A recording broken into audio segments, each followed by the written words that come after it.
네, 반갑습니다.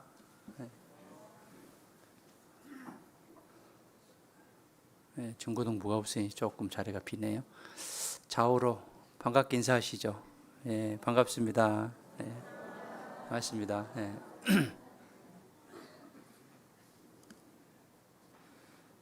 네, 기도하겠습니다. 우주 만물을 창조하시고 인류 역사를 다스려 가시는 살아계신 아버지 하나님, 항상 우리 곁에 계셔서 모든 것을 주시기를 원하시는 주님께서 오늘 하루도 허락하셨습니다. 멸망받아 마땅할 저희들을 위해서 십자가에 못 박아 돌아가심으로 우리에게 영원한 생명과 소망을 주심에 참으로 감사드립니다. 특별히 마지막 때 저희를 구원해 주시고 하나님의 살아계심과 또 인류 역사가 말씀대로 이루어져 감을 볼 수 있게 허락해 주시고 또 볼 수 있는 눈을 주심에 참으로 감사드립니다. 항상 우리가 말씀 앞에서 깨어있는 삶을 살아갈 수 있도록 도와주시고 마지막 시대에 하나님의 자녀로서 마땅히 어떠한 생각을 가지고 살아가야 될지 우리들의 마음을 주장하시고 말씀대로 또 인도하여 주시옵소서. 늘 연약하고 부족한 저희들에게 주님께서 은혜 베풀어 주시고 축복해 주셔서 주님의 일을 하는데 부족함이 없도록 도와주시기를 간절히 원합니다. 오늘 주일을 맞이하셔 불러 모아주심에 감사드립니다. 말씀과 교제로 모두에게 풍성한 은혜가 있도록 도와주시옵소서. 또 공주에서는 학예 수양의 6차가 진행되고 있습니다. 참석하신 모든 분들 구원받고 또 말씀으로 재무장할 수 있는 귀한 시간이 되기를 간절히 원합니다. 또 이어서 7차 학예 수양회가 이번 주 금요일부터 시작됩니다. 많은 영혼들 인도하여 주시었고 그 영혼들 모두가 구원받을 수 있도록 주님 도와주시옵소서.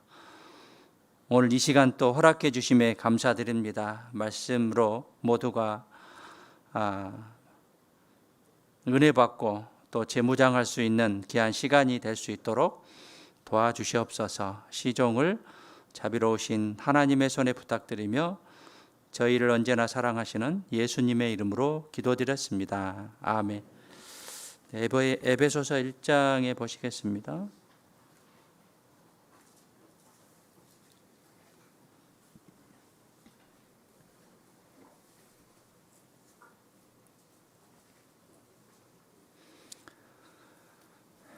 네, 에베소서 1장 3절부터 제가 봉독해 드리도록 하겠습니다. 찬송하려다 하나님 곧 우리 주 예수 그리스도의 아버지께서 그리스도 안에서 하늘에 속한 모든 신령한 복으로 우리에게 복 주시되 곧 창세전에 그리스도 안에서 우리를 택하사 우리로 사랑 안에서 그 앞에 거룩하고 흠이 없게 하시려고 그 기쁘신 뜻대로 우리를 예정하사 예수 그리스도로 말미암아 자기의 아들들이 되게 하셨으니 이는 그의 사랑하시는 자 안에서 우리에게 거저 주시는 바 그의 은혜의 영광을 찬미하게 하려는 것이라. 우리가 그리스도 안에서 그의 은혜의 풍성함을 따라 그의 피로 말미암아 구속 곧 죄사함을 받았으니 이는 그가 모든 지혜와 총명으로 우리에게 넘치게 하사 그 뜻의 비밀을 우리에게 알리셨으니 곧 그 기쁘심을 따라 그리스도 안에서 때가 찬 경륜을 위하여 예정하신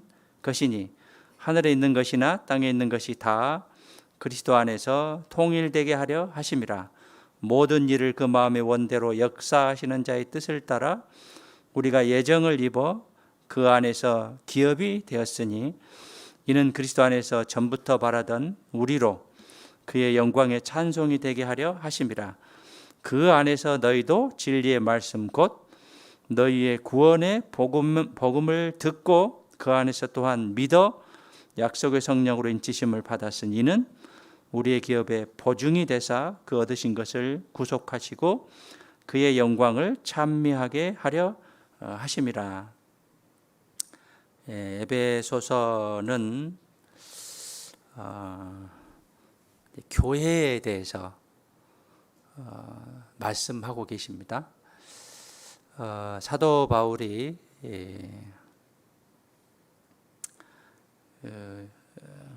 로마 감옥에 이제 갇혔는데요. 그때가 AD 61년에서 63년입니다. 그때 옥중에서 이제 편지를 보내는데 그게 에베소서와 빌립보서, 골로새서, 빌레몬서입니다. 에베소서는 교회에 관한 그런 말씀이고요.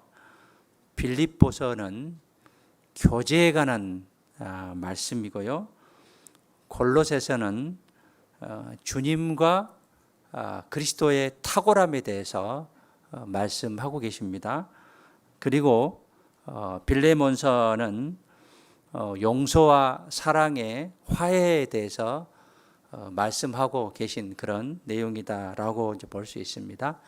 그래서 옥중 서신을 에베소서, 빌립보서, 골로새서, 빌레몬서다라고 이야기를 합니다. 사도 바울이 1차 로마 감옥에 이제 갇혀 있을 때 에베소에 있는 성도들에게 이제 보낸 말씀이 에베소서다라고 이제 볼 수 있는데, 에베소서에서 이제 반복되는 말씀이 그리스도 안에서 교회 안에서 또 예수 안에서 내 안에서라는 그런 말씀이 반복되는데, 그것은 이제 교회를 가리키고 있습니다. 특별히 에베소서 1장에 보면 예정했다라는 그런 말씀이 나오는데 1장 4절에 한번 봐보시죠. 창세 전에 이 세상 만물을 창조할 때 삼위일체 하나님이 계셨죠. 그래서 성부, 성자, 성령이 계셨는데 창세 전에 그리스도 안에서, 여기서 그리스도 안에서 그러죠. 우리를 택하사 우리로 사랑 안에서 그 앞에 거룩하게 하시고, 여기서 우리는 복수죠. 사람을 택한 게 아니라 교회를 택했습니다. 그래서 교회를 예정한 것이지 각 사람을 예정한 것은 아닙니다. 디모데전서 2장 4절에 보면 하나님은 모든 사람이 구원을 받기를 원하신다라고 했습니다. 모든 사람이 구원을 받을 수 있습니다. 어떠한 사람을 택한 게 아니죠. 이제 교회를 택했다라고 이제 볼 수 있고요. 11절에서도 보면 이 모든 일을 그 마음의 원대로 역사하시는 자의 뜻을 따라 우리가 예정을 입어 그 안에서 기업이 되었으니, 이제 우리는 이제 교회를 가리키고 교회를 예정하는 그런 말씀이기 때문에 다른 이제 교회에서 사람을 예정했다라는 그런 이제 말씀을 가르치는 교회가 있는데, 그것은 이제 잘못된 가르침이다라고 볼 수 있습니다. 모든 사람은 누구나 구원받을 수 있어요. 교회를 예정한 것이지 사람을 예정한 게 아닙니다. 그래서 오늘 에베소서는 교회를 이제 교훈으로 주는 말씀인데, 이제 교회를 통해서 우리 모두에게 신령한 복을 주시기를 원하십니다. 그래서 3절에 이제 후반부에 보면 그리스도 안에서 하늘에 속한 모든 신령한 복으로 우리에게 복 주시되, 신령한 복을, 모든 신령한 복으로 우리에게 복을 주신다라고 했는데, 우리가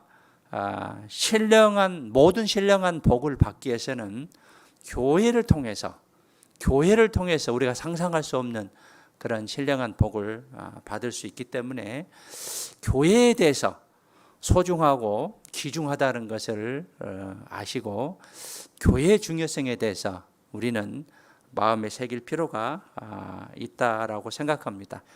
그래서 오늘 이제 교회를 통해서 신령한 복을 주신다고 했는데 그 신령한 복이 이제 무엇인지에 대해서 또 하나님은 주기를 원하시는 분이십니다. 주기를 원하시는 분인데 우리가 그것을 받을 만한 위치와 그릇이 돼야 됩니다. 그런데 내가 받을 만한 위치에 있지 아니하고 그릇이 되지 않는다고 한다면 하나님이 주시고자 하는 그런 어마어마한 또 신령한 복을 받을 수 없기 때문에 그 그릇을 키워갈 필요가 있다고 생각합니다. 볼륨을 좀 키워주세요. 지금 이제 공주 갈릴리 수양관에서 6차 학예 수양회가 진행되고 있는데요. 주로 중고등부 위주로 말씀이 전해지고 있습니다. 중고등부 학생들 다 구원받지는 못했을 겁니다. 우리 교회도 보면 다 구원받지는 못한 그런 학생들이 있는데 그 학생들이 다 이번 수양회를 통해서 구원받을 수 있도록 기도해 주시고요. 또 이번 주 금요일부터 7차 학예 수양회가 있는데 또 7차 학예 수양회를 통해서 많은 사람들 인도되고 또 그 영혼들이 모두가 구원 받았으면 좋겠습니다. 무엇보다도 인생의 가장 귀중한 것이죠. 우리 인생은 70 내지 80년인데요. 연수가 70이고 강건하면 80이다라고 했는데 한국인의 이제 평균 수명이 82.5세 정도 됩니다. 계속 조금 이제 늘어나고 있는데 그 가운데 하나님을 알지 못하고 죽음을 맞이한다면 그 사람은 아마 가장 불행한 사람일 겁니다. 하나님께서 이 세상 만물을 창조하시고 우리에게 많은 것들을 통해서 내세가 있다는 것을 증거하고 증명하고 계시는데 알지 못함으로 하나님께 가지 못한다는 것은 개인적으로는 참으로 불행한 일입니다. 반면에 우리가 하나님이 계시고 하나님께서 우리에게 특별히 사랑을 베풀어 주신 그 큰 사랑을 깨달은 것에 대한 감사함을 마음에 항상 새기며 살아야 될 것입니다. 그 20세기 복음주의 신학자 그 제임스 패커라는 사람이 있는데요. 그 하나님을 아는 지식이라는 그런 책에서 오늘날 교회의 연약함의 뿌리가 하나님을 제대로 알지 못하기 때문에 교회가 연약하다. 그래서 하나님에 대해서 정확히 아는 것, 이것을 강조하고 있는데 우리가 하나님에 대해서 정말 정확히 알아야 됩니다. 전도 집회 우리가 계속 반복해서 듣죠.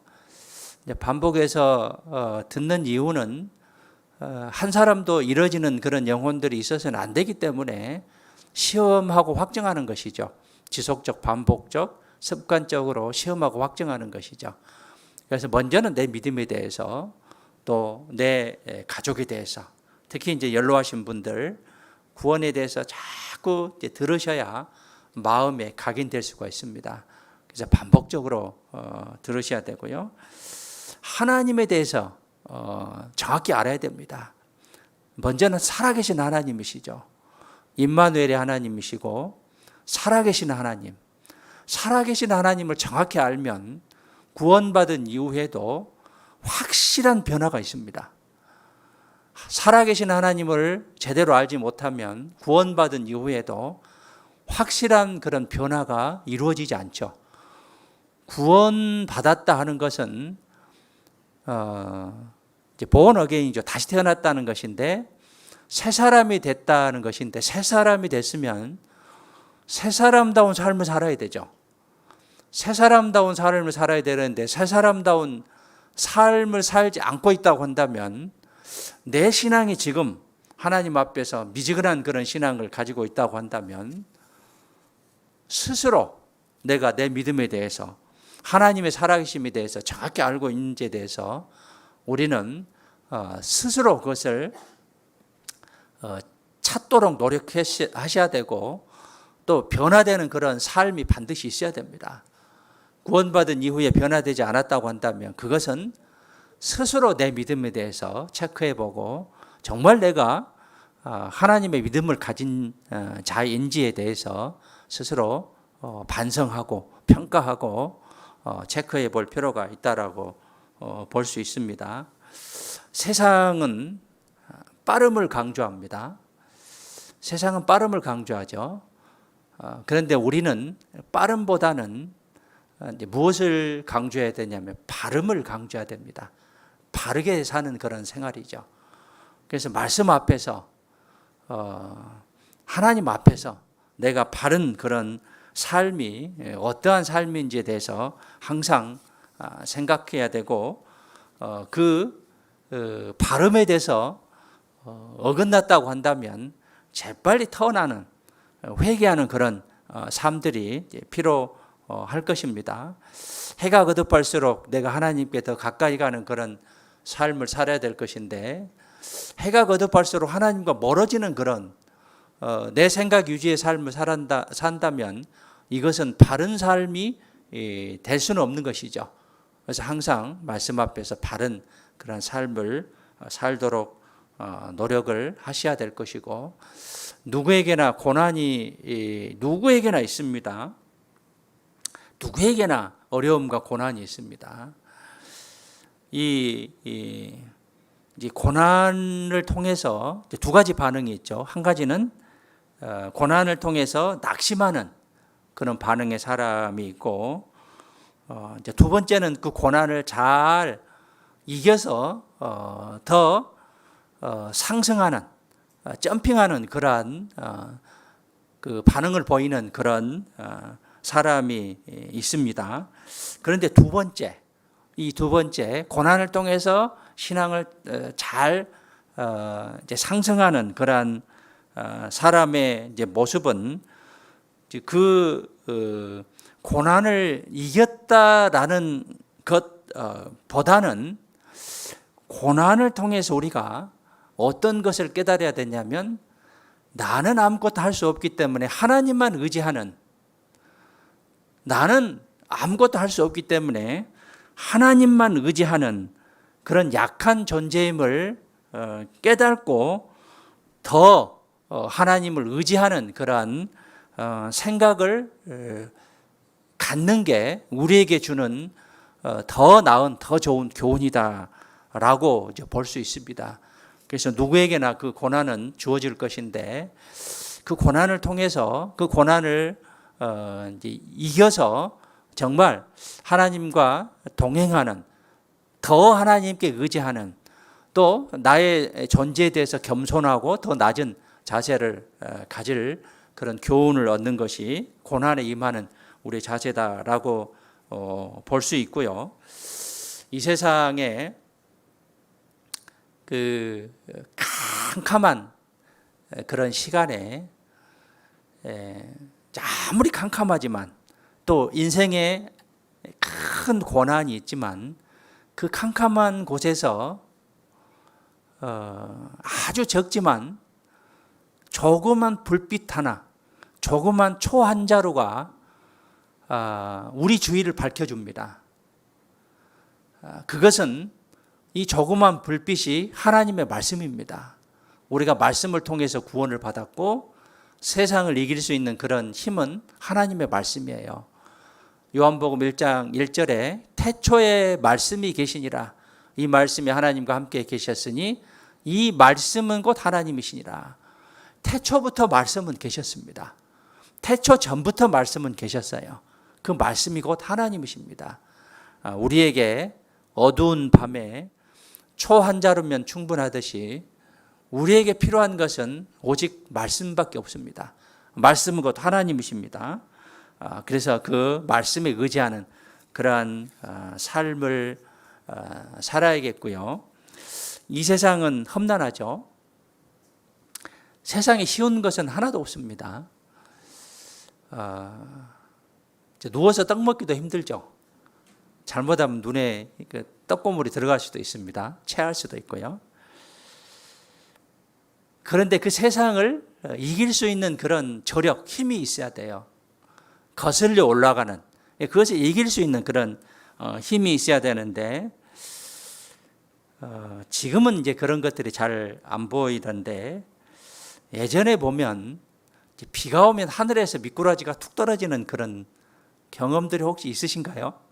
그런 경험이 이제 가끔 있는데, 이제 하늘에서 미꾸라지가 떨어진 게 아니고 이제 시냇물에 있던 미꾸라지가 도랑을 거슬러 올라가다가 쏘나기 때문에 이 파인 물길을 거슬러 올라가서 추녀 끝에 이제 물이 흐르는데 그것을 거슬러 올라가다가 마당에 떨어진 것이다 라고 그렇게 이제 설명을 하더라고요. 자, 죽어 있는 물고기는 물길이 있으면 떠 내려갑니다. 살아있는 물고기는 그 물결을 거슬러 올라갈 수가 있어요. 우리가 말씀으로 살아있다고 한다면 세상을 거스려서 이길 수가 있는 거예요. 내 말씀에 마음이 살아있다고 한다면, 그런데 내 마음의 말씀이 살아있지 못하고 죽어있다고 한다면 세상에 져버릴 수밖에 없다는 것이죠. 우리는 말씀으로 살아있어야 됩니다. 말씀으로 살아있지 않으면 세상에서 질 수밖에 없어요. 우리가 계속적으로 이겨야 할 대상이 사단 마귀고 육신이죠. 육신의 정욕들, 사단 마귀들, 그리고 세상입니다. 이것들을 이겨야 되는데 내가 말씀에 충만하지 않으면, 내가 말씀에 사로잡혀 있지 않으면 이런 것들에 내가 질 수밖에 없다는 것이죠. 거슬러 올라가야 돼요. 그걸 이겨낼 수 있는 거죠. 말씀이 살아있다고 한다면. 그래서 우리가 항상 말씀은 하나님이십니다. 말씀을 가까이 하시고 말씀을 통해서 우리가 세상을 이길 수 있는 그런 믿음을 가진 그리스도인이 됐으면 좋겠습니다. 히브리서 10장 39절에 보면 우리가 뒤로 물러가 침륜에 빠질 자가 아니요. 뒤로 물러가서 낙심하고 침륜에 빠질 자가 아니요. 오직 영혼을 구원함에 이르는 믿음을 가진 자니라 라고 했습니다. 믿음을 가진 자들은 침륜에 빠져서는 안 되죠. 낙심해서는 안 되죠.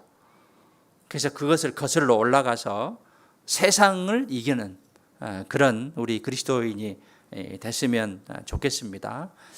세상은 날로 발전하고 우리를 넘어뜨리려고 합니다. 만물의 마지막이 가까웠으니 그러므로 정신을 차리고 근신하고 기도하라라고 했습니다. 만물의 마지막이 가까울수록 우리가 정신을 차리지 못할 일들이 많이 생겨요. 그렇기 때문에 만물의 마지막이 가까울수록 더욱더 정신을 차리고 근신하죠.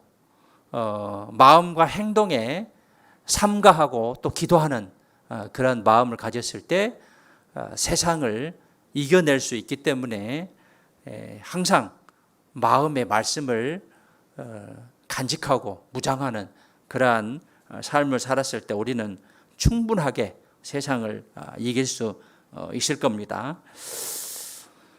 에베소서는 교회에 대해서 이제 말씀하고 계신다라고 이제 말씀드렸습니다. 여기 접어두시고 에베소서 3장에 봐보시죠. 3장 1절에 보시면 이러함으로 그리스도 예수의 일로 너희 이방을 위하여 갇힌 자 된 나 바울은 이제 감옥에 지금 갇혀 있는 것을 설명하고 있고요. 4장 1절도 보면 그러므로 주 안에서 갇힌 내가 너희를 권하노니 너희가 부르심을 입은 부름에 합당하게 행하여. 주 안에서 갇힌, 그래서 옥중에 갇혀서 에베소에 있는 성도들에게 하신 말씀입니다. 그리고 에베소서 6장 21절에 이제 보시면은요, 나의 사정 곧 내가 무엇을 하는지 너희에게도 알게 하려 하노니 사랑을 받은 형제요 주 안에서 진실한 일꾼인 두기고가 모든 일을 너희에게 알게 하리라. 이 사도 바울이 이 감옥에 있기 때문에 에베소 성도들에게 누군가 전달해야 되죠. 그 전달자가 두기고입니다. 두기고. 그래서 바울이 감옥에서 에베소 성도들에게 편지를 썼는데 두기고란 사람을 통해서 편지를 전달했다라고 볼 수 있습니다.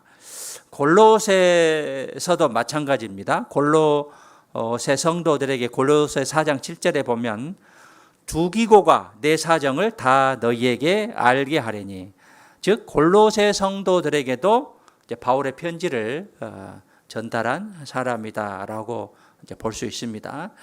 이것을 통해서 우리가 또 어떤 교훈을 얻을 수 있냐면, 사도 바울은 감옥에 이제 갇혀 있어서 이제 몸은 이제 매여 있었습니다. 그러나 말씀은 매이지 않고 오히려 힘있게 전파된다는 것을 교훈으로 받아들일 수 있습니다. 지난 2년여 동안 코로나 때문에 우리가 마치 갇혀서 사는 듯한 그런 느낌을 받았고, 복음이 전해지지 않을 것 같은 그런 시간이었을 걸로 생각할 수도 있지만, 이 코로나 시기를 통해서 또 많은 사람들의 복음이 전해졌고, 오히려 세상의 징조를 보고 더 많은 사람들에게 전파되는 그런 모습을 통해서 사람의 몸은 이제 붙잡혀 있고 쇠사슬에 매여 있을 수 있지만 말씀은 매여 있지 않고 오히려 힘있게 전파된다는 것을 교훈으로 받아들일 수 있고, 또 그 사도 바울이 감옥에 갇혀 있는데 두기고처럼 많은 복음을 위해서 살아가는 사역자들, 또 그리스도인들을 통해서 많은 돕는 성도들이 있다 하는 것도 우리가 교훈을 통해서 말씀을 읽어볼 수가 있습니다. 이 에베소는 이제 터키에 있는 그런 도시인데요. 그 아시아와 유럽 사이에 에게해가 있습니다. 터키가 이제 이렇게 있고, 이제 그 서쪽으로 유럽이 있는데요. 터키의 중간 정도 보면 에베소라는 그런 지역이 있습니다. 당시에 이 당시에 이제 로마 식민지였는데 아시아의 수도 역할을 했어요. 그래서 각지에 물품이 집합되는 거대한 항구였습니다. 그리고 상업도시였고 동서양을 연결하는 교통의 중심지였습니다. 그런데 이 에베소에 어떤 이제 숭배 사상이 있었냐면, 아데미는 달과 풍요의 여신이에요. 이 아데미라는 신의 이제 숭배 사상이 있었고, 또 마술이 횡행했습니다. 그래서 사도행전 19장에 보면 마술을 행하던 많은 사람이 있다라고 이제 기록하고 있습니다. 그래서 마술을 통해서 많은 사람들을 현혹되게 하는, 미혹되게 하는 그런 일들이 있었고요. 요한계시록 2장 3장에 보면 7개 교회가 나오죠. 그 7개 교회 유적 중에서 가장 큰 규모의 유적이 있는 곳이 바로 에베소입니다. 그리고 에베소는 당시 로마 시대의 4대 도시 중에 하나인데, 에베소, 로마, 알렉산드리아, 안디옥과 함께 그 로마 제국의 4대 도시 중에 하나인데 당시에 약 25만 정도의 인구가 있었다고 합니다.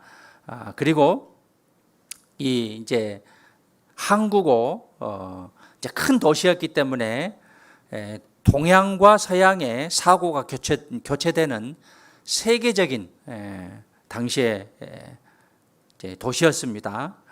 그리고 에베소는 이제 사도 요한이 있죠. 이 사도 요한이 예수님의 말씀하신 명령대로 예수님의 육신의 모친인 마리아를 모시고 말년을 이제 보낸 것이고 마리아가 이곳에서 죽었다라고 전해지고 있습니다.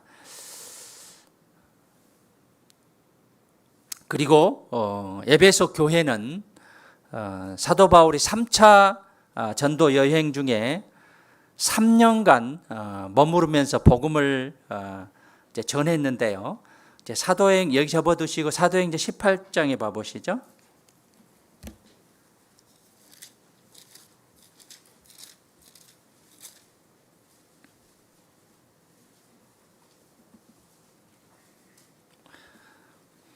사도행전 18장 19절에 보시면 에베소에 와서 저희를 거기 머물러 두고 자기는 회당에 들어가서 유대인들과 변론하니 여러 사람이 더 오래 있기를 청하되 허락지 아니하고 작별하여 가로되 만일 하나님의 뜻이면 너희에게 돌아오리라 하고 배를 타고 에베소를 떠나 가이사라에서 상륙하여 올라가 교회의 안부를 물은 후에 안디옥으로 내려가서 여기까지가 사도 바울의 2차 전도 여행이에요. 여기까지가 22절까지. 그리고 23절부터는 3차 전도 여행입니다. 그래서 얼마 있다가 이때부터가 이제 사도 바울의 3차 전도 여행이죠. 떠나 갈라디아와 부르기아 땅을 차례로 다니며 모든 제자를 굳게 하니라. 그리고 19장 1절에 보면 아볼로가 고린도에 있을 때 바울이 윗지방으로 다녀 에베소에 와서 어떤 제자들을 만나. 8절에 보시면 19장 8절입니다. 바울이 해당에 들어가 석 달 동안을 담대히 하나님 나라에 대하여 강론하며 권면하되 어떤 사람들은 마음이 굳어 순정치 않고 무리 앞에서 이도를 비방하거늘 바울이 그들을 떠나 제자들을 따로 세우고 두란노 서원에서 날마다 강론하여 이같이 2해 동안을 하매 아시아에 사는 자는 유대인이나 헬라이나 다 주의 말씀을 듣더라. 두란노 서원에서 약 2년 동안 말씀을 전하게 됩니다. 즉 사도 바울이 2차 전도 여행 때 잠깐 들렸다가 3차 전도 여행 때 그곳에 약 3년간 머물면서 전도해서 에베소 교회가 탄생하게 된 곳이에요. 그래서 18장 19절부터 쭉 이제 보시면 특별히 21절에 이제 보시면은요. 21절에 작별하여 가올 때 만일 18장 21절에 하나님의 뜻이면 너희에게 돌아오리라 하고 배를 타고 에베소를 떠나 가이사라에서 상륙하여 올라가 교회 안부를 물으니 안디옥으로 내려가서 여기까지 2차 전도 여행이고 잠시 에베소에 당시에 들렸습니다. 그리고 하나님의 뜻이면 다시 돌아온다라고 말씀을 하고 19장 1절에 이제 다시 에베소로 돌아오게 됩니다. 그래서 두란노 소원에서 2년을 강론하고 약 3년 동안 에베소에서 머물면서 사역을 하고 에베소 교회가 탄생하게 됩니다. 그래서 이제 떠나게 되고 그 로마 감옥에서 에베소에 있는 교회들에게 편지를 보내게 되죠. 이 편지가 에베소서입니다. 그래서 옥중서신이다라고 이야기를 하고 주로 교회에 대해서 교회가 중요하다. 창세전부터 교회를 애정했다. 교회를 에베소서 1장 20절부터 보면 만물 위에 두셨다. 그래서 하나님께서 보시는 가장 중요한 곳은 교회입니다. 거듭난 사람들의 무리, 교회를 가장 중요하게 하나님께서 보고 계십니다. 우리 거듭난 사람의 무리, 교회란 그런 단어는 에클레시아인데 거듭난 사람들의 무리들을 교회다라고 이야기를 합니다. 이 건물은 교회의 당이고요. 교회는 거듭난 사람들의 무리예요. 거듭나지 못한 사람들은 교회 안에 포함되지 않았습니다. 거듭난 사람들의 무리, 이 교회를 만물 위에 주시고 하나님께서 만물 위에 두시고 하나님께서 가장 귀하게 지켜보고 계신 곳이 교회입니다. 그래서 교회를 통해서 신령한 복, 많은 것들을 보여주시고자 하는 것이 바로 교회고, 교회가 하나님의 집이다라고 그 하나님께서 에베소서를 통해서 교훈으로 말씀하고 계시는데, 에베소서 다시 가서요. 에베소의 각 장에 주제가 있습니다. 각 장에 주제가 있는데 이제 메모하셔도 되겠습니다. 1장은 이제 교회는 창세전에 예비된 주님의 몸이다라는 뜻이에요. 창세 전부터 준비된 주님의 몸이다라는 이제 뜻입니다. 그래서 아까 1장 4절에 창세전에 우리를 택했다, 예정했다라는 그런 말씀이 기록됐고요. 그 다음에 2장은 뭐냐면 교회는 유대인이나 이방이나 차별이 없다, 누구나 구원받을 수 있는 것이 교회다라고 이제 기록되고 있고요. 이제 말씀하고 계시고, 에베소 3장은 교회에는 각종 비밀과 지혜가 있다. 그래서 교회를 통해서 많은 비밀과 지혜를 알아볼 수가 있는 거예요.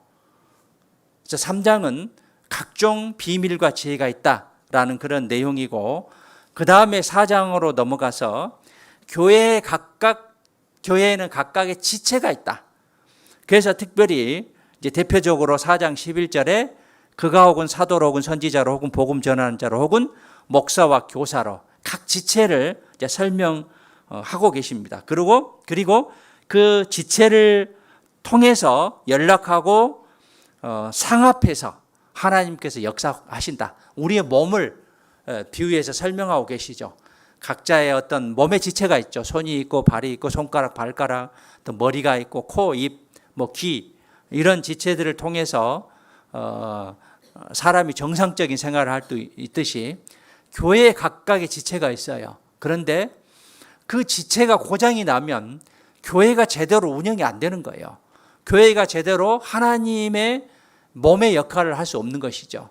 그래서 나에게 주어진 그 지체의 각 부분으로서 최선을 다했을 때 교회가 잘 움직이고 교회를 통해서 하나님 역사하신 거예요.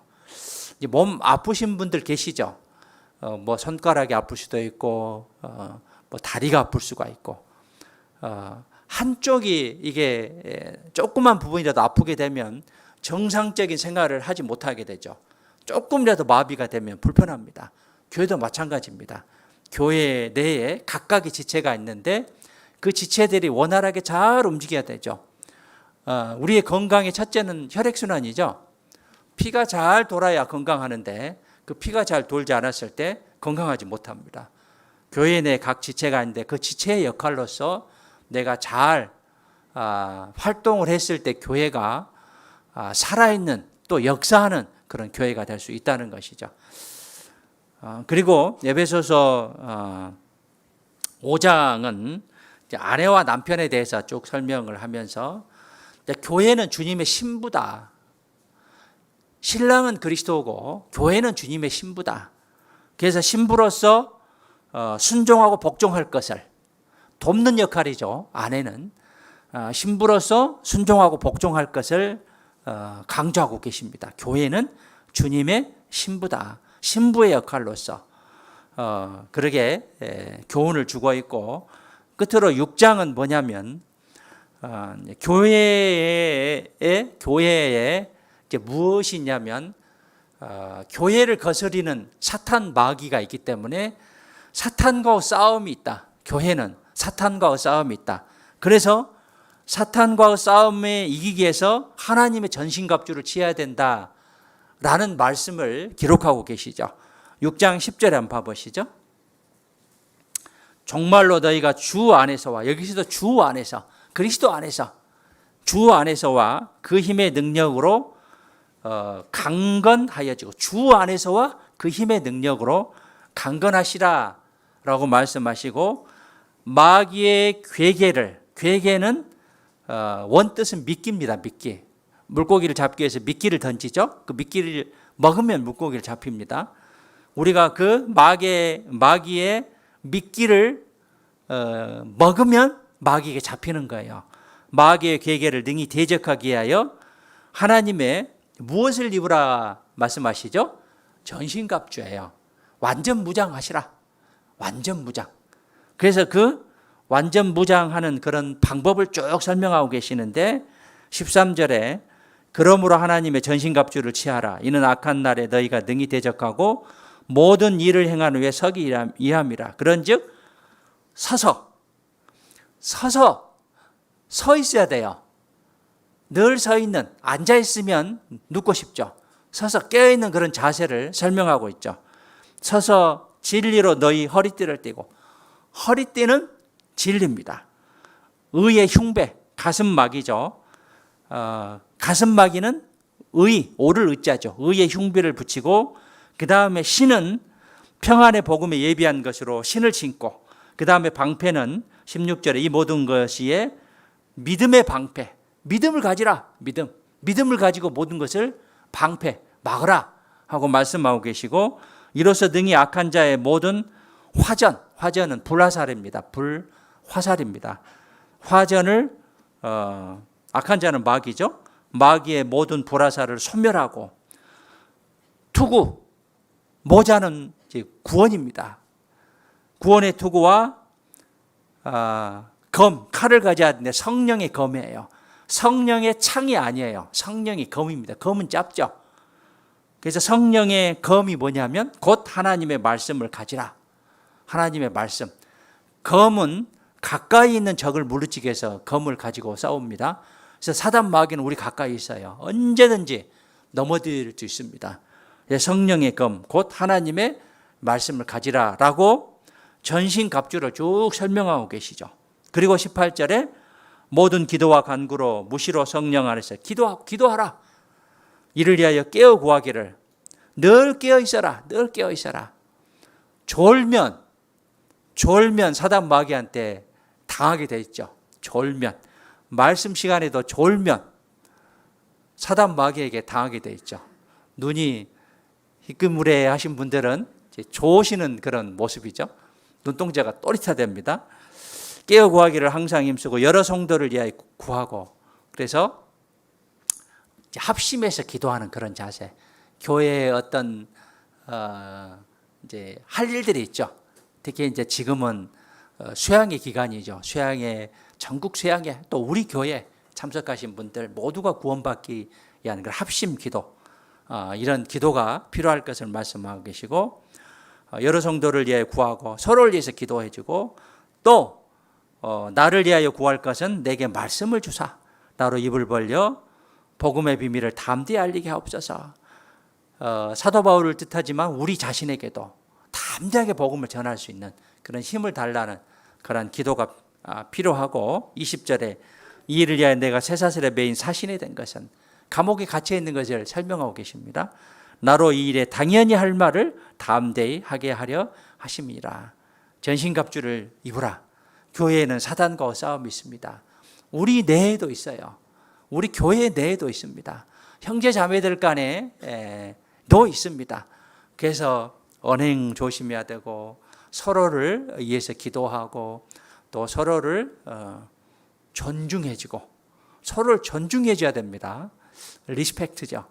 존중해주는 거.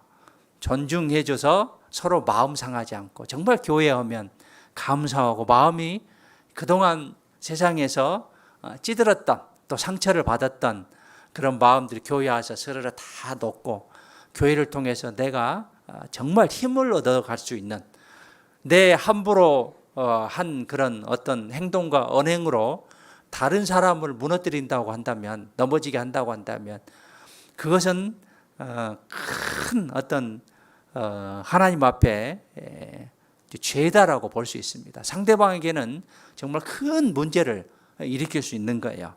그렇기 때문에 정말 경건에 이르기를 연습하라.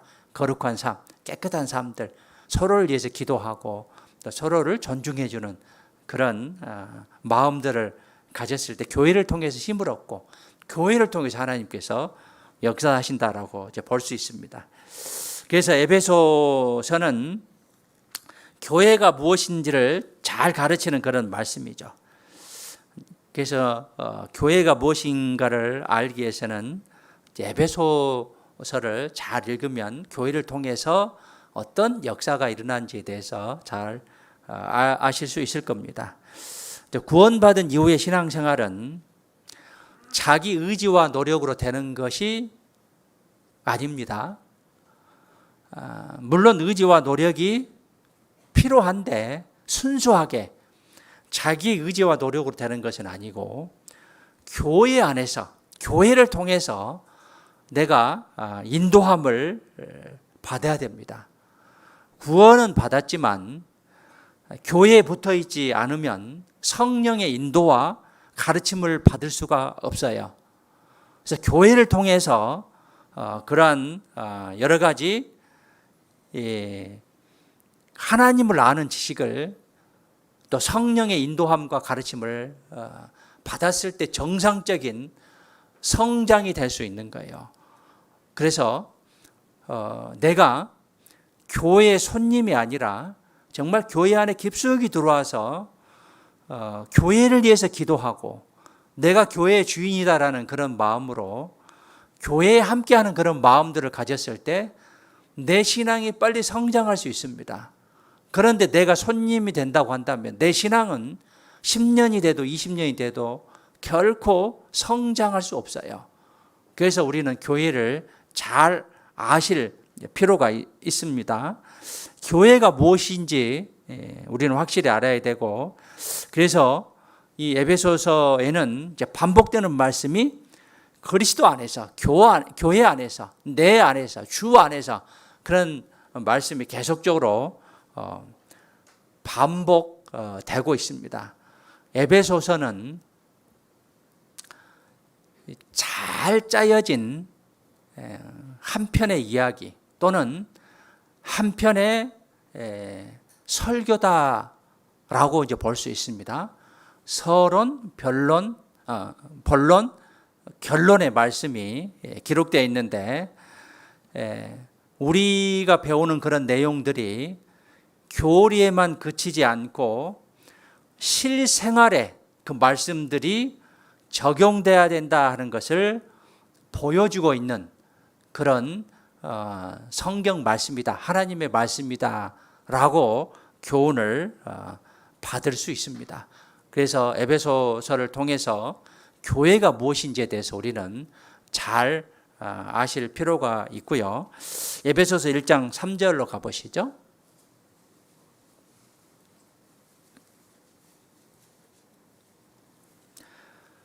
찬송하리로다. 하나님 곧 우리 주 예수 그리스도의 아버지께서 그리스도 안에서, 주 안에서 하늘에 속한 모든 신령한 복으로 우리에게 복 주시되, 주 안에서 우리에게 복을 주시는 거예요. 교회 안에서 우리에게 복을 주시는 거예요. 또 4절에 보면 또 창세전에 그리스도 안에서, 교회 안에서 우리를 택하사, 이거 우리가 교회입니다. 우리로 사랑 안에서 그 앞에 거룩하고 흠이 없게 하시려고 그 기쁘신 뜻대로 우리를 예정하사, 우리가 교회예요, 교회. 우리를 예정하사 예수 그리스도로 말미암아 자기 아들들이 되게 하셨으니. 자, 1장 1절에 한번 봐보시죠. 하늘의 뜻으로 말미암아 그리스도 예수의 사도된 바울은 에베소에 있는 성도들과, 에베소에 있는 성도가 무엇입니까? 거룩한 무리입니다. 거룩할 성자에 무리 돋답니다. 에베소에 있는 성도들과 그리스도 예수 안에 있는 신실한 자들에게 편지하노니, 이게 이제 교회예요, 교회. 에베소에 있는 성도들, 거룩한 무리들이죠. 구원받은 무리들입니다. 그리스도 안에 있는 신실한 자들, 즉 그리스도 예수 안입니다. 구원받은 신실한 자들, 이 교회죠. 그래서 5절에 그 기쁘신 뜻대로 우리가 1절에 성도들과 신실한 자들에 해당된다라고 볼 수 있고요. 우리를 예정하사 예수 그리스도로 말미암아 자기 아들들이 되게 하셨으니, 즉 교회를 예정한 것이지 각 개인들을 예정한 게 아닙니다. 3절에 다시 돌아가서 그리스도 안에서 하늘에 속한 모든 신령한 복으로 우리에게 복 주신다라고 했는데, 세상에서 복을 싫어하는 사람은 아마 없을 겁니다. 지금은 이제 그런 게 조금 없는데, 저희 어렸을 때 보면 복이 많았어요. 베개에도 복이고, 숟가락에도 복자 써졌고, 밥그릇에도 복이 써, 이불에도 복사 써졌고, 어디든지 복이 많이 써졌어요. 복을 좋아하죠. 누구나 복을 좋아할 겁니다. 가장 중요한 복이 뭐냐? 우리가 하나님을 정확히 알고 하나님이 주시는 그 복을 얻는 것이 가장 중요하죠. 누구나 복을 받기 원합니다. 그런데 세상 사람들은 무슨 복을 원합니까? 먼저는 물질의 풍요죠. 그 다음에 자식과 자식들의 어떤 풍요함과 자식들이 잘 되는 것.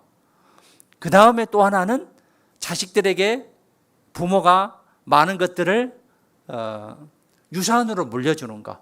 이게 이제 시편 17편 4절에 나오는 세 가지 복입니다. 물질의 풍요, 그 다음에 자녀로 만족하는 것, 세 번째는 자녀들에게 유전하는 것, 유산을 물려주는 것. 이게 세상 사람들이 생각하는 복이죠. 그런데 진정한 복이 무엇이냐? 에베소서에서 말하는 신령한 복이 무엇이냐? 이것을 우리가 말씀을 통해서 잘 알아야 된다는 것이죠. 복의 근원이 누굽니까? 하나님입니다. 하나님. 디모데전서 6장에 봐보시죠. 자, 우리는 이 세상 만물을 창조하시고 인류 역사를 주관하시고 우리를 구원케 해주신 하나님을 빼면 복이 아무런 의미가 없어요. 6장 15절에 함께 읽겠습니다. 기약이 이르면 하나님이 그의 나타나심을 보이시려니 하나님은 복되시고 홀로 한 분이신 능하신 자이며 만왕의 왕이시며 만주의 주시오. 자, 기약이 때가 되면 하나님이 다시 오십니다. 재림을 의미하고 있고, 때가 되면 하나님이 오셔요. 구원받은 사람만 그건 알 수 있죠. 하나님을 믿는 사람만 알 수 있죠. 다시 온다는 거. 이게 이제 비밀입니다.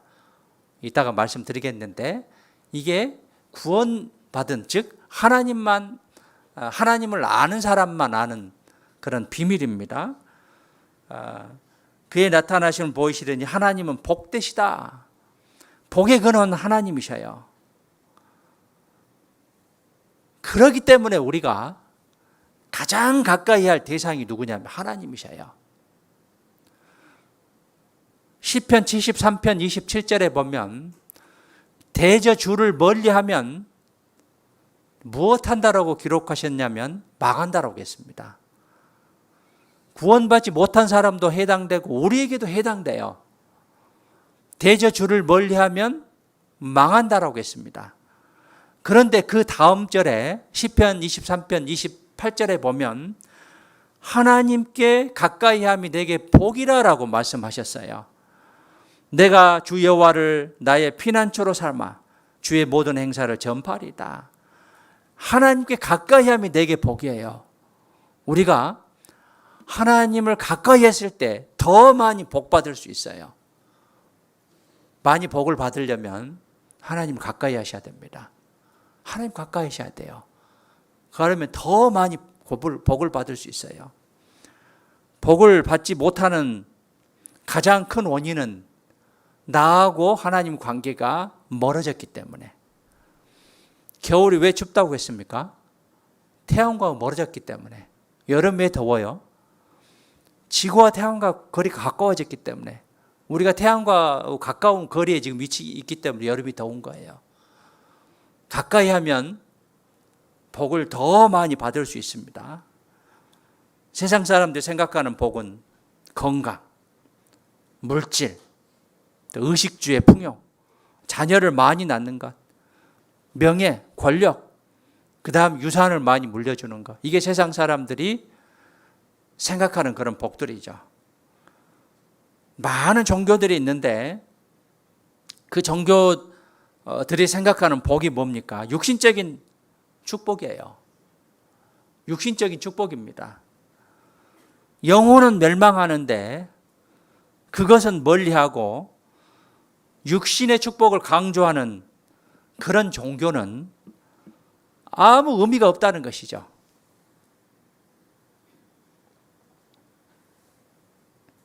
하나님을 믿는데 그리스도인이라고 하는데 또 교회는 다니는데 육신적인 축복이 기독교의 어떤 목표라고 한다면 다른 종교와 다를 바가 뭐 있습니까? 많은 교회가 있습니다, 이 세상에. 그 교회에서 정말 영혼 구원을 강조하지 않고 거듭나야 하나님 나라에 갈 수 있고 하나님이 만드신 천국에서 많은 기쁨과 즐거움과 축복을 누릴 수 있을 것인데 그것은 가르치지 않고 세상적인 축복만 가르친다면 다른 종교와 다를 바가 무엇이 있겠냐는 것이죠. 무엇보다도 우리에게 가장 중요한 것은 영혼 구원입니다. 그것 먼저 해결하셔야 돼요. 영혼 구원. 이게 가장 첫 번째 신령한 복이죠. 사람들이 생각하는 복은 이 땅에서 육신에 관한 복입니다. 영원하신 하나님이 우리에게 주시고자 하는 복은 영원한 것을 주시려고 하십니다. 영원한 것. 그래서 우리가 영원한 것이 무엇이냐, 영원한 삶을 누리는 방법이 무엇이냐, 이것에 대해서 우리는 첫 번째 생각해야 된다는 것이죠. 사도행전 17장 25절에 보면 만민에게 생명과 호흡과 만물을 친히 주시는 자가 하나님이시다라고 했습니다.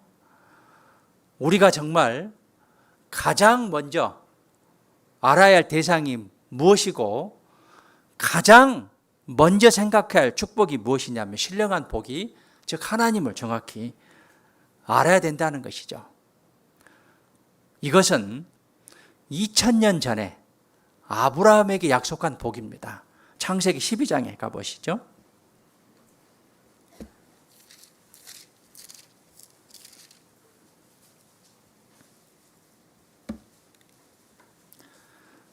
창세기 12장부터는 이스라엘 역사가 시작됩니다. 아브라함을 통해서 이스라엘을 형성하게 되고 이 아브라함에게 복을 내려주시죠. 아브라함은 먼 지역인 갈대아 우르에 살았던 그런 사람인데 약 1300km 떨어진 아브라함은 하나님의 말씀에 순종해서 그 고향을 떠나서 하나님이 지시할 땅으로 가게 됩니다. 12장 1절에 여호와께서 아브라함에게 이르시되 아브람이 아브라함으로 이름을 이제 바꾸게 됩니다. 너는 너의 본토 친척 아비집을 떠나 내가 내게 지시할 땅으로 가라. 내가 너로 큰 민족을 이루고 내게 복을 주어 내 이름을 창대케 하리니 너는 복의 근원이 될지라. 이 복의 근원이 예수님을 가리키는 거예요. 예수님을 통해서 구원의 역사가 있을 것을 4,000년 전에 하신 말씀이에요. 예수님 오신 후 2000년이고 예수님 오시기 2000년 전입니다. 4,000년 전에 하신 말씀입니다. 그래서 먼저는 아브라함을 통해서 복음이 전해지고 다음에는 이방인들에게 복음이 전해질 것을 계획하신 그런 말씀이죠. 갈라디아서 3장에 봐보시죠.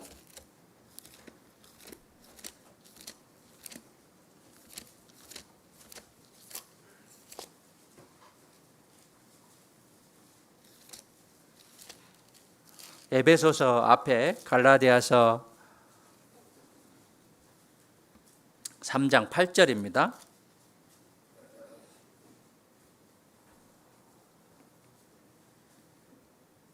7절부터 제가 읽겠습니다. 6절부터 아브라함이 하나님을 믿음에 이것을 그에게 의로 정하셨다 함과 같으니라. 그런즉 믿음으로 말미암은 자들은 아브라함의 아들인 줄 알지어다. 또 하나님이 이방을 믿음으로 말미암아 의로 정하신 것을 성경이 미리 알고 먼저 아브라함에게 복음을 전하되, 이제 아브라함에게 먼저 기회를 주셨어요. 다음에 모든 이방이 너를 인하여 복을 받으리라 하였으니, 이제 아브라함이 먼저죠. 유대인에게 먼저 복음이 전해졌습니다. 이 아브라함에게 약속한 복이 구원이죠. 예수 그리스도를 통한 구원이죠. 9절에 그러므로 믿음으로 말미암는 자는 믿음이 있는 아브라함과 함께 복을 받느니라. 아브라함에게 약속한 복이 신령한 복이다 라고 볼 수 있고요. 그 다음에 이 신령한 복은 하늘에 있는 복이에요. 하늘에. 그래서 골로새서 1장 5절에 보면 너희를 위하여 하늘에 쌓아둔 소망을 인함이니 곧 너희가 전에 복음 진리의 말씀을 들은 것이라. 하늘에 쌓아둔 소망이다라고 말씀하고 계시고요. 베드로전서 1장 4절에 보면 썩지 않고 더럽지 않고 새하지 아니하는 기업을 잊게 하시나니 곧 너희를 위하여 하늘에 간직하신 것이라. 그래서 우리의 복은 하늘에 있습니다. 그래서 이 땅의 소망을 두는 것은 합당한 그런 마음이 아니죠. 우리의 소망은 하늘에 있고 그리스도인에게 있는 것은 하늘에 있는 영원한 기업이다 라고 볼 수 있습니다. 자, 신령한 복의 첫 번째는 뭐냐면 죄사함을 받는 거예요. 에베소서로 가시죠.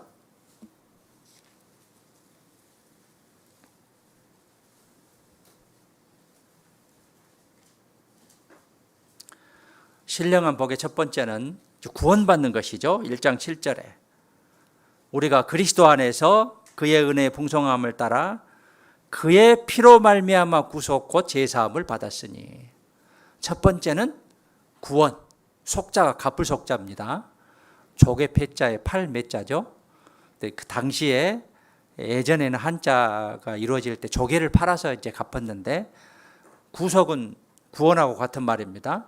구속, 구원 곧 죄사함을 입었으니 예수님의 보배로운 피로 죄사함을 얻었습니다. 속죄함을 받는 것, 이것이 참으로 신령한 축복이에요.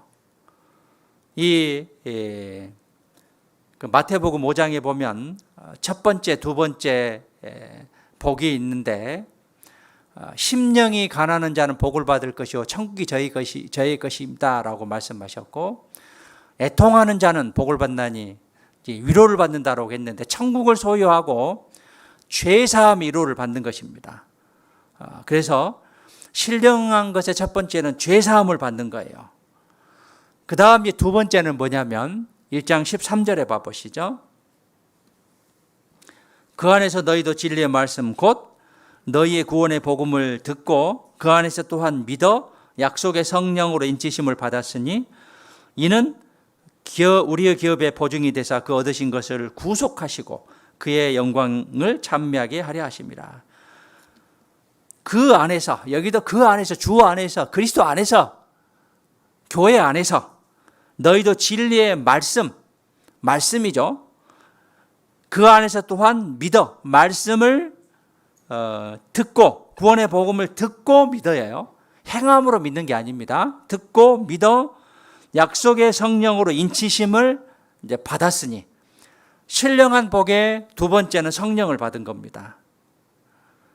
그래서 성령, 죄사함을 받고 성령을 받는 거. 이게 신령한 복이 두 번째예요.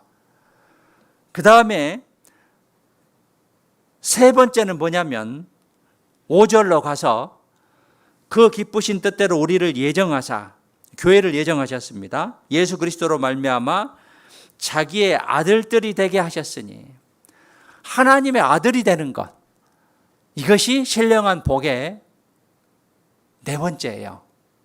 신령한 복의 네 번째입니다. 하나님의 아들이 되는 것.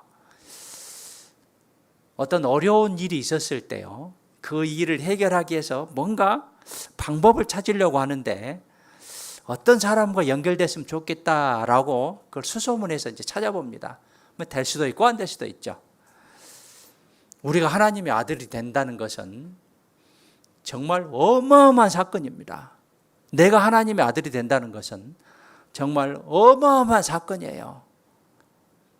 내가 하나님의 아들이 됐다는 것은 상상할 수 없는 신령한 복입니다. 하나님의 아들이 됐다는 것, 이게 신령한 복의 네 번째죠. 네 번째가 하나님 아들이 되는 것인데, 세상에 여러 복이 있습니다. 그런데 진정한 복은 하나님의 자녀가 되는 것인데, 그 하나님의 아들이 되는 것을 쉽게 생각하는 경우가 있어요. 구원에 대해서, 하나님의 아들이 되는 것에 대해서 쉽게 생각할 그런 경우가 있는데, 성경에서 어떤 것을 우리가 생각해 볼 수 있냐면 에서를 생각해 볼 수 있어요. 이 에서가 사냥을 하고 돌아와서 배가 고팠습니다. 장자였어요. 그런데 야곱에게 팥죽 한 그릇에 이 장자의 명분을 팔아버리죠. 장자의 명분이 얼마나 귀한데, 우리 구원이 얼마나 귀한데, 신앙이 얼마나 귀한데, 교회가 얼마나 귀한데, 그걸 쉽게 팔아버리는 그런 에서의 모습을 통해서 하나님의 아들이 되는 그런 특권을 포기하는 그런 사람이 돼서는 안 된다는 것이죠. 우리는 교회의 각 지체입니다. 우리에게 정말 더 많은 축복, 더 신령한 복을 주기를 원하십니다. 각 지체로서 그 역할을 해야 되는 거예요. 손가락 하나만 안 움직이면 어떻습니까? 굉장히 불편합니다. 발가락 하나 제대로 안 움직이면 굉장히 불편해요. 코가 한쪽이 막혀도 굉장히 불편합니다. 한쪽 귀가 안 들려도 굉장히 불편해요. 교회 내의 지체로서 내가 제 역할을 하지 못하면 교회는 굉장히 불편합니다. 교회가 빨리 성장할 수 없는 것이죠. 내가 교회 안에서 어떤 역할을 하고 있는지, 또 어떤 위치에 있는 것인지, 그것을 잘 알고 행했을 때 우리를 통해서 또 나를 통해서 하나님께서 역사하시는 거예요. 그러나 교회를 알지 못하면 그 무딘 지체, 또 움직이지 않는 그런 지체 때문에 많은 장애 요인이 될 수도 있다는 것을 우리는 생각해야겠습니다. 우리가 아들 된 것은 값없이 되어진 것입니다. 우리가 아들이 되기 위해서는 우리는 값을 치르지 않았습니다. 자, 잘 생각해 보세요. 잘 생각해 보세요. 우리가 구원받는 것은 아무 값없이 구원을 받았어요. 아무 값없이 구원을 받았습니다. 그런데 주님 편에서는 어떤 대가를 치렀냐면 죽음이란 대가를 치렀습니다. 값없이와 죽음이 바꿔진 거예요. 우리는 값없이 그 구원을 이루었지만 주님 편에서는 죽음이란 대가를 지불한 거예요. 엄청난 차이죠. 쉽게 말하면 천지차이예요. 끝도 없는 그런 하늘과 땅과 차이다라고 볼 수 있습니다. 그래서 우리는 감사할 일이죠.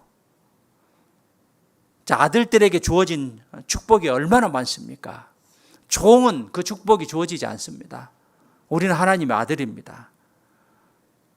영육간에 필요한 모든 것을 주신다라고 하셨습니다.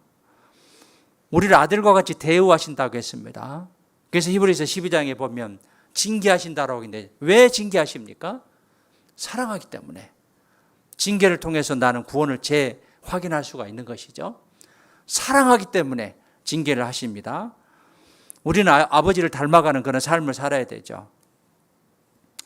하나님께서는 우리를 계속적으로 인도하십니다. 특별히 말씀을 통해서, 또 교회를 통해서 그 말씀 따라 살아가는 그런 삶을 살아가는 것이 우리 구성원으로서 마땅한 그런 자세다라고 이제 볼 수 있습니다.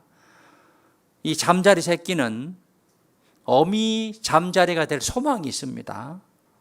그런데 구더기는 잠자리가 될 소망이 없어요. 어디까지나 파리일 뿐이란 이야기예요. 우리는 하나님의 아들로서 정말 큰 특권을 누릴 수 있는 것이죠. 하나님의 아들이 아들답게 살아야 되는 것이죠.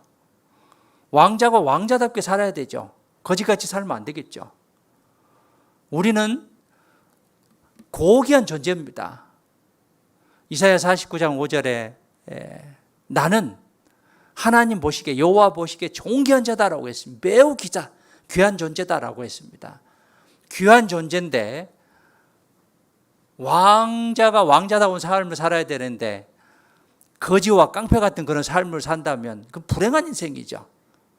자기 위치를 지키지 못하는, 자기의 처지를 생각하지 못하는 그러한 모습이다라고 볼 수 있는데, 우리는 구원받기 전에 마귀의 자녀로서 내 위주의, 내 생각 위주의 삶을 살았죠. 구원받은 이후에 하나님의 자녀가 됐고 하나님의 말씀을 따라가는 그런 삶을 살아가려고 합니다. 그래서 구원받기 전에는 이 세상의 아들과 같은, 또 불순종의 아들과 같은, 마귀의 자식과 같은 그런 생각들, 그 다음에 사생자로서, 멸망의 아들로서, 그러나 구원받은 이후에 빛의 아들의 모습으로, 순종하는 자식의, 또 하나님의 아들의 모습으로, 화평의 아들로 부활의 자녀로서 변화되는 그런 삶을 살아야 되는 것이죠. 로마서 8장에 봐보시죠.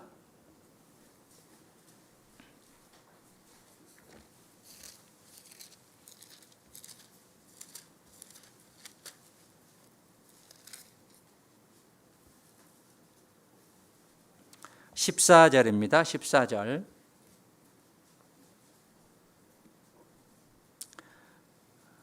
함께 읽겠습니다. 무릇 하나님의 영으로 인도함을 받는 그들은 곧 하나님의 아들이라. 너희는 다시 무서워하는 종의 영을 받지 아니하였고 양자의 영을 받았으므로 아바 아버지라 부르짖느니라. 우리는 구원을 받았으면 성령이 우리 안에 임하기 때문에 하나님의 아들이다라고 이제 볼 수 있습니다. 그래서 앞으로는 마귀, 세상을 쫓아가는 그러한 삶이 아니라 하나님의 영, 성령을 쫓아가는 그러한 삶을 살아야 될 것입니다.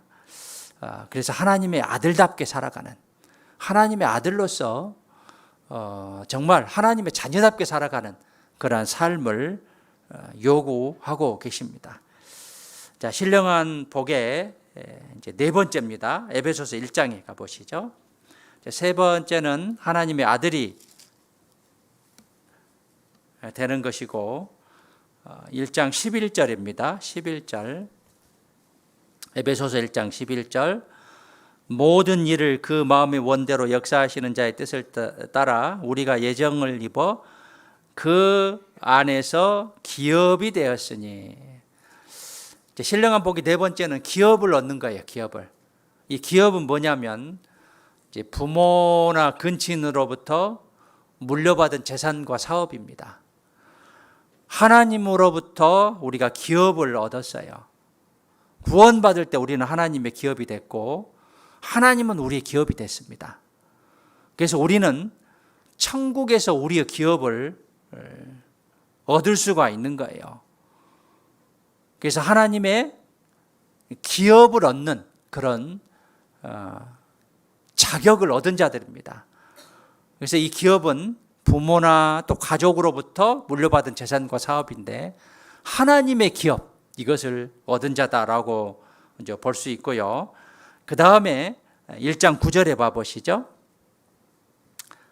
이제 다섯 번째는 뭐냐면 하나님의 비밀을 아는 복을 얻었습니다. 9절에 그 뜻의 비밀을 우리에게 알리셨으니 곧 그 기쁘심을 따라 그리스도 안에서 때가 찬 경륜을 위하여 예정하신 것이라. 이 경륜은 뭐냐면 하나님의 계획과 섭리, 사역을 가리켜요. 그래서 그 뜻의 비밀을 우리에게 알리셨으니 하나님의 비밀을 아는 복을 얻었습니다. 성경에는 많은 비밀들이 있습니다. 그 비밀들 몇 가지를 살펴보면 먼저는 복음이 비밀이에요. 구원받는 그 복음이 비밀입니다. 그래서 너희는 만민에게 복음을 전파하라 라고 했습니다. 성경에서 가장 중요한 말씀이 핵심이 복음이에요. 너희가 성경에서 영생을 얻는 줄 생각하고 성경을 상고하거니와 이 성경이 곧 내게 대하여 증거하는 것이로다. 성경에서 영생을 얻는 것인데 성경의 제일 핵심이 복음입니다. 그래서 이 복음을 깨닫고 깨닫지 못하는 것이 영원한 운명을 좌우하는 것이죠. 그래서 신령한 복의 다섯 번째가 주님의 비밀을 아는 복인데 첫 번째는 복음입니다. 고린도전서 1장에 봐보시죠. 세상 사람들이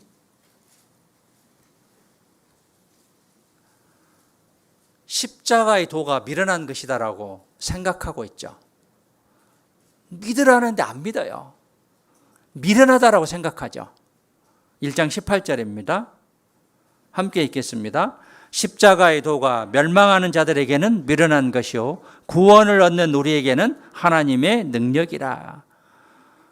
구원받는 것이 세상 사람들에게는 미련한 것이라.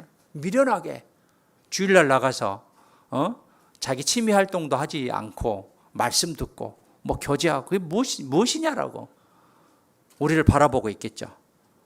구원을 얻은 우리에게는 하나님의 능력이다라고 했습니다. 세상 사람들 미련하게 보는데 우리는 하나님의 능력이다. 정말 가장 귀중한 것이다 라고 볼 수 있습니다. 그래서 첫 번째는 복음이 비밀이고 그 다음에 골로새서 2장에 그리스도가 비밀입니다. 예수님이 과연 누구냐? 하나님이 누구냐? 예수님이 누구냐? 예수님을 통해서 우리는 구원을 받을 수 있는데 그리스도가 비밀이다라고 말씀하고 계십니다. 그리스도는 인생의 문제를 풀고 역사의 의미를 푸는 열쇠고 하나님을 아는 열쇠다라고 볼 수 있습니다. 그래서 그리스도가 비밀이고 또 에베소 3장에 보면 교회가 비밀이다라고 했어요. 교회가. 그래서 사도행전 2장에 보면 오순절에 이제 성령이 강림하심으로 교회가 만들어지게 됩니다. 그리고 교회가 지금 진행 중에 있고 거의 완성 단계에 왔다라고 볼 수 있습니다. 교회에는 참교회가 있고 거짓교회가 있습니다. 거듭나는 탄생의 역사가 있었을 때 참교회다. 말씀대로 살아가는 교회가 참교회다라고 볼 수 있습니다. 세상의 어떤 육신의 정욕과 육신의 어떤 이익을 추구하는 그런 교회는 참교회다라고 볼 수 없습니다. 출애굽했을 때 40년의 이스라엘 백성들이 광야 생활했는데 이걸 광야교회다라고 말씀하셨는데 구약시대에는 광야교회가 있는데 신약시대에는 참교회가 있습니다. 그래서 우리가 참교회에 대해서 자세히 알고 그 참교회를 선택하는 그런 지혜가 있어야 될 것입니다. 그 다음에 마가복음 4장에 보면 하나님 나라의 비밀이 있다라고 했습니다. 하나님 나라의 비밀이 있다라고 했어요. 하나님 나라가 있고 사단의 나라가 있습니다. 그 나라 사이에서 우리가 정말 하나님 나라의 비밀을 깨달을 필요가 있고 에베소서 5장에 봐보시죠. 결혼의 비밀이 있다라고 했어요.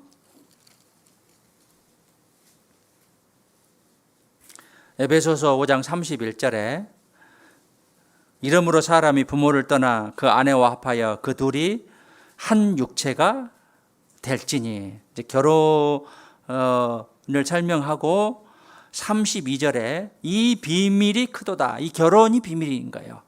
내가 그리스도와 교회에 대하여 말하노라. 교회와 그리스도, 신랑, 신부를 가리키고 있습니다. 그래서 결혼이 비밀이다라고 이제 말씀하십니다. 그리스도와 교회의 비밀이다. 그리고 그리스도와 교회를 통해서 순종, 복종을 원합니다. 교회와 구성원의 할 일은 부부가 서로 사랑해야 되죠. 사랑과 순종과 복종입니다. 결혼을 통해서 교회를 알게 되고 하나님의 섭리를 깨달을 수 있는 거예요. 그래서 사랑하라. 둘이 서로 사랑하라. 순종하라. 복종하라. 이 결혼을 통해서 또 그리스도와 교회를 통해서 우리는 비밀을 깨달을 수 있는 것이죠. 그리고 로마서 11장에 보면 이방인의 충만한 수가 차게 되면 이 찰 때까지는 이스라엘이 완악한다고 했어요. 충만한 수가 차면 유대인이 구원받기 시작한다고 했습니다. 그래서 이방인의 충만한 수가 차기 전에 우리는 부지런하게 내 가족들에게 말씀을 전해야 되고요. 그 다음에 고린도전서 15장에 봐보시죠. 무엇이 비밀이다라고 했냐면 휴거가 비밀이다라고 했죠.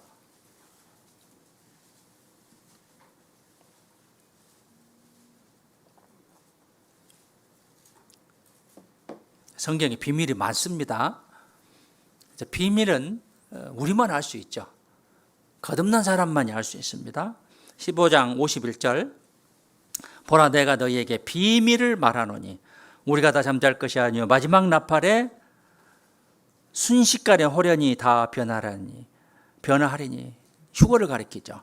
나팔 소리가 나며 죽지 아니할 자들이 썩지 아니할 것으로 다시 살고 우리도 변화하리라. 이 썩을 것이 불과 불 썩지 아니할 것을 입겠고 이 죽을 것이 죽지 아니함을 입으려다. 이 썩을 것이 썩지 아니함을 입고 이 죽을 것이 죽지 아니함을 입을 때 사망이 이김에 삼킨 바 되리라고 기록된 말씀이 응하리라. 즉 휴거가 비밀이다라고 했습니다. 거듭난 사람 또 하나님을 아는 사람은 휴거가 될 것을 분명히 믿습니다. 그때와 시기는 알지 못하죠. 이게 비밀입니다. 그리고 디모데전서 3장 9절에 보면 믿음이 비밀이고 믿음의 성장이 비밀이다라고 했어요. 믿음이 비밀이에요. 우리 믿음이 비밀입니다. 어떻게 저렇게 살까? 우리 믿음 가진 자들의 비밀입니다. 또 믿음 가진 자들이 성장하는 거 이게 비밀입니다. 구원을 받은 사람과 받지 못한 사람들의 모습들. 세상 사람들은 그걸 알지 못합니다. 그리고 디모데전서 3장에 보면 경건이 비밀이다라고 했어요. 경건. 그래서 그리스도 예수 안에는 생명의 성령의 법이 있다라고 했습니다. 주님의 능력이 아니면 참된 경건은 있을 수 없어요. 거짓된 경건은 있을 수 없어요. 주 안에서 경건에 이르기를 연습해야 돼요. 그래서 형제 자매들 간에 교회 안에서 말 조심하시고 또 이 옷 입는 것도 그렇고 조심하셔야 돼요. 또 여러 가지 행동들, 남 상처 주는 것들, 남을 넘어뜨리게 하면 차라리 연잔 맷돌을 메고 바다에 빠추라 그랬죠. 남을 넘어뜨리지 않게 해서 경건에 이르기를 연습해야 되죠. 경건이 비밀이다라고 했습니다. 성경에 비밀이 많아요. 그래서 우리는 그 비밀을 통해서 하나님을 더 많이 알아볼 수 있습니다. 에베소서 1장에 다시 가시죠. 신령한 복 6번째는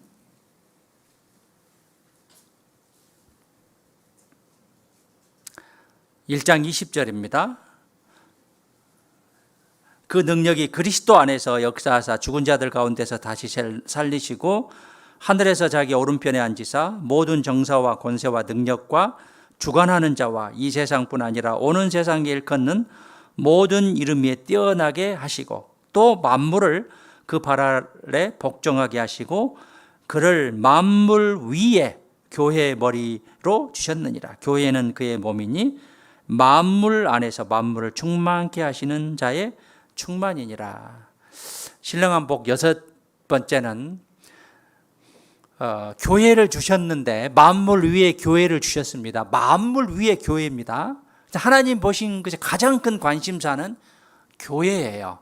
내가 교회에 지체에 됐다는 거 참으로 감사해야 돼요. 교회의 지체로 연결돼서 주님의 그 능력을 공급받고 힘 있게 살 수 있는 축복을 우리에게 주셨습니다. 그래서 이 세상에 주님이 세우신 교회가 있다는 것이 얼마나 큰 축복입니까? 내가 그 안에 속해 있다는 것이 얼마나 큰 축복입니까? 그 안에 지체로서 연결되고 또 주님의 공급함으로 충만하고 주님의 역사를 나타낼 수 있다는 것이 참으로 큰 복이 아닐 수 없다는 것이죠. 내가 교회 안에 속했다는 것, 하나님의 가장 큰 관심사인 가장 큰 복 중에 하나의 구성원으로 속해 있다는 것이 얼마나 감사하느냐 하는 것이죠. 그래서 우리가 감사함으로 교회를 중요하게 여기고 교회를 섬길 줄 알고 교회 내에서 정말 거룩한 또 교회를 위해서 희생하고 교회를 위해서 내가 살아가는 교회는 하나님의 집입니다. 그래서 교회 안에서 누를 끼치지 않고 정말 교회를 통해서 많은 공급함을 받고 나를 통해서 우리를 통해서 역사함을 눈으로 봤을 때 참으로 감사하지 않을 수 없습니다.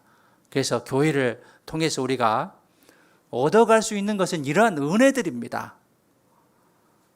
교회는 반복돼서 말씀드리지만 물질은 드리는 곳이고 얻어갈 수 있는 것은 은혜예요.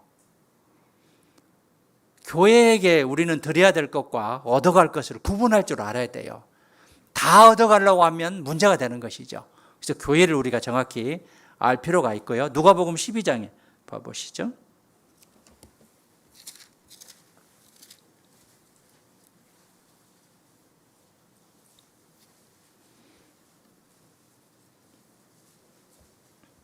(35절) 자, 우리가 마지막 때를 살아가는 우리의 자세입니다. 함께 읽겠습니다. 허리에 띠를 띠고 등불을 켜고 서 있으라. 허리에 띠를 띠어야 됩니다. 베드로전서 1장 13절에 보면 그러므로 너희 마음의 허리를 동이고, 허리를 동있다는 것은 비장한 각오를 뜻하죠. 허리를 풀면 수치를 당하게 됩니다. 옷이 내려갑니다. 수치를 당하게 되죠. 제가 중학교 때요, 우리 체육 선생님이 얼마나 무서웠는지 달리기를 하는데 꼭 옷을 벗겨요. 네이만 입고 이 달리기를 시켜요. 사춘기 때 얼마나 창피했던지. 지금은 그런 일이 없겠죠. 난리 나겠죠. 이름도 제가 생각나는데 말할 수는 없고요. 그런 일이 있었어요. 내복만 입고 달리기를 시켰어요. 그런데 이제 그때는 이제 선생님 앞에 꼼짝도 못했으니까요. 지금같이 스마트폰으로 녹화할 수도 없는 것이고, 하여튼 이제 옷이 내려가면 창피하죠. 수치를 당하게 되죠. 그래서 허리에 띠를 띠어야 되고요. 등불을 켜야 되고, 영혼의 등불. 서 있어야 됩니다. 서 있어야 돼요. 우리가 내가 어디에 서 있느냐. 지금 서 있는 위치가 중요해요. 내가 지금 어디에 서 있는가? 엘리베이터를 타는데 어떤 사람은 올라가 있는데 내려가는 엘리베이터 타는 경우도 있죠. 반대 그 위치에 서 있는 것이고, 내려가는데 올라가는 그런 위치에 서 있다 잘못된 것이죠. 내가 서 있는 곳이 어떤 장소인지, 나는 지금 마지막 때에 서 있는 하나님의 자녀고 하나님의 거룩한 지체입니다. 교회의 지체로서 내가 어느 장소에 서 있고 무엇을 해야 될지 이것을 잘 알아야 된다는 것이죠. 겨울에 살 얼음판에 서 있으면 어떻게 해요? 빠져서 잘못하면 죽어요. 얼마나 두꺼운지 그거를 검사를 하고 서 있어야 되는 것이죠. 단단한 얼음에 서 있어야 되는 것이죠. 바위 위에 서 있다면 견고하겠죠. 그런데 무너진 듯한 그런 장소에 서 있다고 한다면 나는 빠져서 또는 넘어져서 또는 무너져서 죽을 수도 있다는 것이죠. 구원받은 사람이 어디에 서 있어야 됩니까? 먼저는 복음에 서 있어야 됩니다. 복음에 서 있어야 돼요. 내가 정말 확실한 구원을 받았는 것인지. 두 번째는 진리에 서 있어야 됩니다. 진리에. 그 다음에 세 번째는 주 안에 서 있어야 돼요. 주 안에, 교회 안에, 주 안에 있어야 돼요. 그 다음에 믿음에 굳게 서 있어야 돼요. 믿음에 굳게 서 있어요. 믿음이 흔들리면 안 돼요. 믿음에 굳게 서 있어야 됩니다. 그리고 시편 119편 봐보시죠.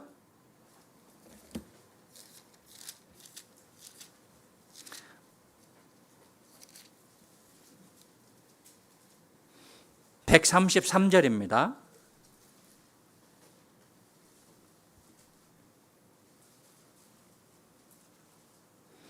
시편 119편 133절 구약 895페이지 함께 읽겠습니다.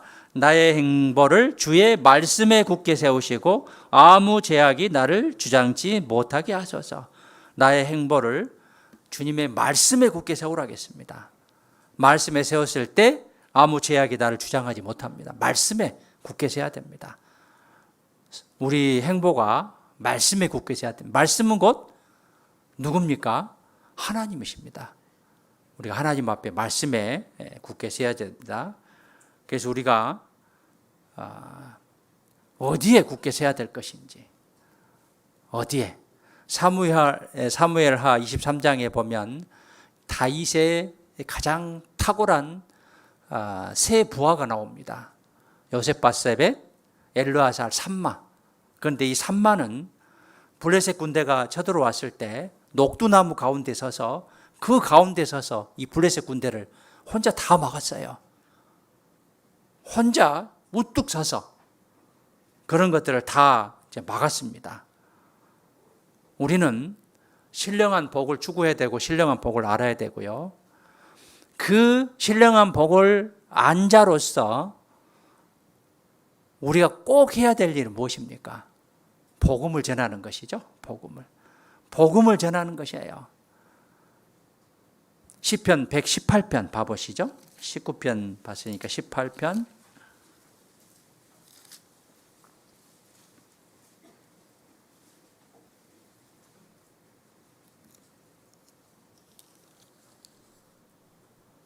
(17절입니다) 프랑카드가 붙어 있을 건데 지금 화교시향이 때문에 가려졌기 때문에 시편 118편 17절 함께 읽겠습니다.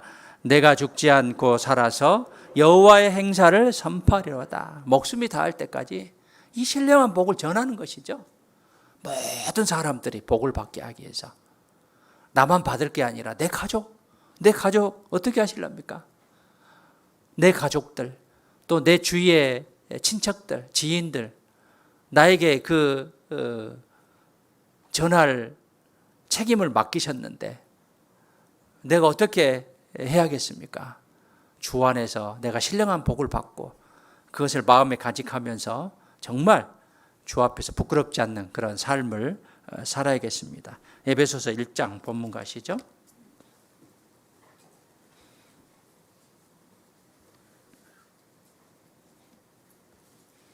네, 1장 3절입니다. 3절 함께 읽겠습니다. 찬송하리로다. 하나님 곧 우리 주 예수 그리스도의 아버지께서 그리스도 안에서 하늘에 속한 모든 신령한 복으로 우리에게 복 주시되. 우리는 신령한 복을 받고 있습니다. 이 복을 더 충만하게 받고 특별히 교회를 통해서 이 복음을 전하는 남은 생애가 됐으면 좋겠고요. 이 시기에 우리가 가장 해야 될 일은 먼저 내가 충만하고 그 충만한 복을 전하는 것이다 라는 것을 오늘 에베소서 말씀을 통해서 교훈을 얻어봤습니다. 기도하겠습니다. 사랑이 풍성하신 살아계신 아버지 하나님, 참으로 감사드립니다. 마땅히 멸망받아 지옥에 갈 수밖에 없었던 저희들을 위해서 죽음을 택하시고 그 십자가의 고난을 통해서 우리에게 영원한 생명과 소망을 주심에 참으로 감사드립니다. 우리는 하나님의 사랑을 깨달은 자들입니다. 또 이어서 계속적으로 신령한 복을 받고 있는 자들입니다.